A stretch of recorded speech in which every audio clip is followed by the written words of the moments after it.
Good morning, सुप्रभात प्रिय छात्र छात्राओं। एक मरतबा फिर कल मैंने आपको ICEO जो कि क्षरण धारा होती है और उभयनिष्ठ उत्सर्जक अभिविन्यास में आधार धारा का मान शून्य रखते हुए, यानी आधार को खुला रखकर जब बाइसिंग करते हैं तो उत्सर्जक से संग्राहक की ओर जो अत्यल्प धारा प्रवाहित होती है उसको मैंने ICEO बताया था। उभयनिष्ठ आधार और उभयनिष्ठ उत्सर्जक अभिविन्यास के बाद मैं कुछ चर्चा उभयनिष्ठ संग्राहक अभिविन्यास की करता हूँ। परिभाषा वही है कि जब ट्रांजिस्टर के अभिलाक्षणिक वक्र उसके संग्राहक निवेशी और निर्गम में उभयनिष्ठ रखते हुए प्राप्त किए जाएं तो उन्हें उभयनिष्ठ संग्राहक अभिलाक्षणिक वक्र कहते हैं अभिविन्यास में। जैसा कि मैंने लिखा है कि इसमें ट्रांजिस्टर के संग्राहक को निवेशी तथा निर्गम दोनों में उभयनिष्ठ रखते हैं तथा भूसंपर्कित करते हैं। इस अभिविन्यास में निवेशी प्रतिबाधा उच्च। कारण क्या है ये देखिए। कलेक्टर को जब आप कॉमन रखेंगे इनपुट में और आउटपुट में तो बेस कलेक्टर जंक्शन हमेशा रिवर्स बायस होती है। रिवर्स बायस का प्रतिरोध उच्च होता है तो निवेशी प्रतिरोध उच्च। तो इस अभिविन्यास में और निर्गम में एमीटर और बेस जंक्शन के कारण प्रतिरोध कम होगा। तो निर्गम प्रतिबाधा का मान कम होता है तो इसका उपयोग, ये प्रश्न पूछा जाता है, कॉमन कलेक्टर कॉन्फ़िगरेशन का उपयोग प्रतिबाधा सुमेलन या अंग्रेजी में इम्पीडेंस मैचिंग के लिए किया जाता है। क्यों कि हमें पता है कि एक प्रवर्धक से ऊर्जा दूसरे प्रवर्धक में जाएगी। मान लो हम कास्केडिंग ऑफ एम्पलीफायर्स करेंगे आगे, तो एक प्रवर्धक के निर्गम को दूसरे प्रवर्धक का निवेशी बनाएंगे। तो ऐसे में शक्ति का अधिकतम आदान प्रदान तब होता है जब प्रतिबाधाएं समान हों। तो एक कॉमन एमीटर और दूसरे कॉमन एमीटर के बीच में अगर आप एक कॉमन कलेक्टर एम्पलीफायर डालेंगे तो पावर का ट्रांसफ़र मैक्सिमम होगा। इसको हम प्रतिबाधा सुमेलन या इम्पीडेंस मैचिंग कहते हैं। इस विन्यास में निवेशी संकेत को आधार तथा संग्राहक के मध्य लगाते हैं यहाँ पर, और निर्गम संकेत प्राप्त करने के लिए लोड संकेत को उत्सर्जक तथा संग्राहक के मध्य लगाते हैं को प्राप्त करते। तो ये इस परिपथ को उत्सर्जक अनुगामी परिपथ भी कहते हैं। यहाँ देखिए इसका दोनों में कोई विशेष फर्क नहीं है।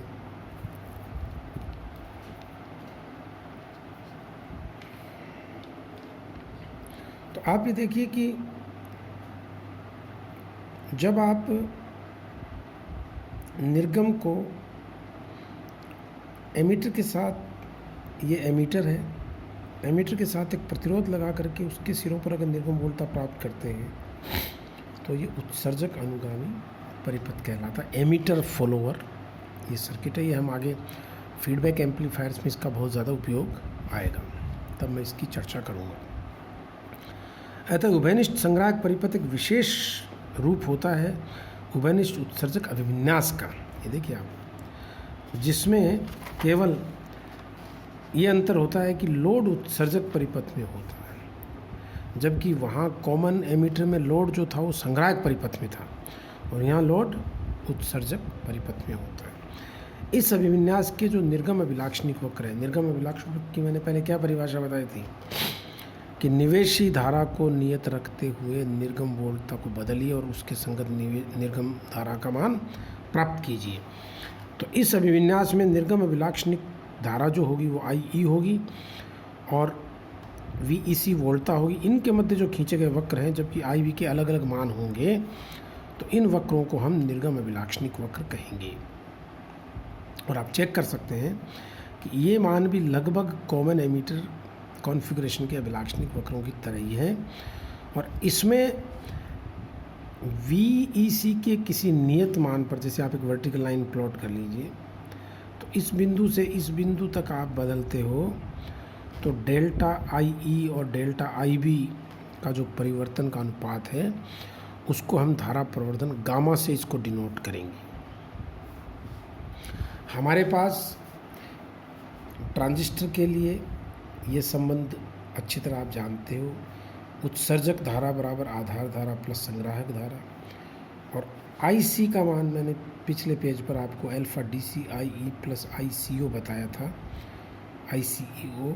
अतः IE बराबर, मैं ये वैल्यू रखता हूँ IC की यहाँ, तो ये हो जाएगा IE बराबर IB प्लस IC का ये मान आप रख दीजिए। ये मान रखने पर ये alpha DCIB IE plus ICE हो जाएगा। इस टर्म को लेफ्ट साइड में ले जाइए तो IE कॉमन होकर के 1 माइनस अल्फा DC बराबर IB मौजूद है प्लस ICO। और IE का मान ये जो है 1 अपॉन, ये जो राशि है वो होती है 1/1 प्लस बीटा E। तो ये मान आप रख दीजिए बीटा DC का मान, ये शायद आपको सबको मालूम होगा। अल्फा DC बराबर alpha DC upon 1 minus alpha DC बराबर बीटा था, तो उसके भी यहाँ पर ये हो जाएगा बीटा DC प्लस 1, और ये वैल्यू आप पुट कर दीजिए। तो यदि ICO को थोड़ी देर के लिए अगर नगण्य माने IB के मुकाबले, तो IE बराबर लगभग हो जाएगा beta DC plus 1 into IB, और ये हो जाएगा गामा DC, जो यहाँ परिभाषा मैंने ऊपर दी है कि उत्सर्जक धारा में परिवर्तन बटा आधार धारा में परिवर्तन बराबर गामा। तो मैंने उसका उपयोग करके ये गामा DC इसको इस्तेमाल लिख दिया,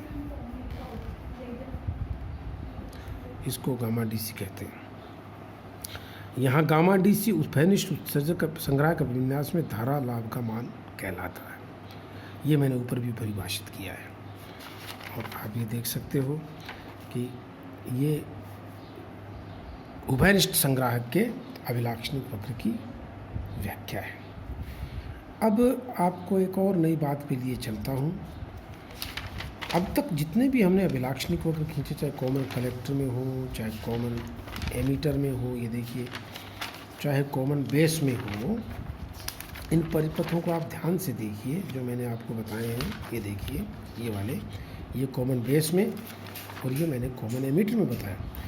इसमें एक बात है, केवल हम वोल्टताओं को बदल रहे हैं, हम कोई संकेत नहीं लगा रहे। आपको मालूम है जब ट्रांजिस्टर का उपयोग प्रवर्धक की तरह किया जाता है तो उसमें एक संकेत वोल्टता लगाना बहुत आवश्यक होता है। उस संकेत वोल्टता का मान जो है वो इनपुट में यहाँ लगाएंगे निवेशी, तो इसके संगत निर्गम बदलेगा। तो उस निर्गम वोल्टता को हम संकेत वोल्टता को कैसे प्राप्त करें, प्रवर्धित संकेत वोल्टता को, उसके लिए हमें एक लोड प्रतिरोध निर्गम परिपथ में लगाना होगा जिसके सिरों पर उसे नापते हैं। तो प्यारे बच्चों, ये जो ग्राफ हमने अब तक खींचे अभिलाक्षणिक वक्र, इनको स्थैतिक अभिलाक्षणिक वक्र हम कहते हैं। ये सारे स्टैटिक कर्व्स हैं, इसमें हम कोई संकेत नहीं लगाते, केवल बायस वोल्टता को परिवर्तित करके उसके कैरेक्टरिस्टिक्स का अध्ययन करते हैं। लेकिन अगर आप निर्गम के अंदर एक लोड प्रतिरोध लगा करके उसके सिरों पर निर्गम संकेत को प्राप्त करते हैं, तो ऐसी अवस्था में जो अभिलाक्षणिक प्राप्त होते हैं उनको हम गतिक अभिलाक्षणिक वक्र बोलते हैं, डायनेमिक कैरेक्टरिस्टिक कर्व। ये क्वेश्चन बच्चों के दिमाग में कई बार ये समझ में नहीं आता कि भाई स्थैतिक में और डायनेमिक में क्या फ़र्क है, what is the difference between static and dynamic characteristic curves. तो इसका सरल सा उत्तर आप देंगे कि जब ट्रांजिस्टर को केवल बायसित करके 22 वोल्टेज के परिवर्तन से कैरेक्टरिस्टिक कर्व खींचे जाएं तो वो तो उसके कहलाते हैं स्थैतिक। और संकेत वोल्टता लगाकर अगर आप निर्गम परिपथ में एक लोड प्रतिरोध लगा करके अगर आप वोल्टताएं परिवर्तित करके प्लॉट करते हो तो उनको कहते हैं गतिक अभिलाक्षणिक वक्र। तो मैं अगले लेक्चर में आपको गतिक अभिलाक्षणिक वक्र और लोड लाइन की अवधारणा के बारे में बताऊंगा।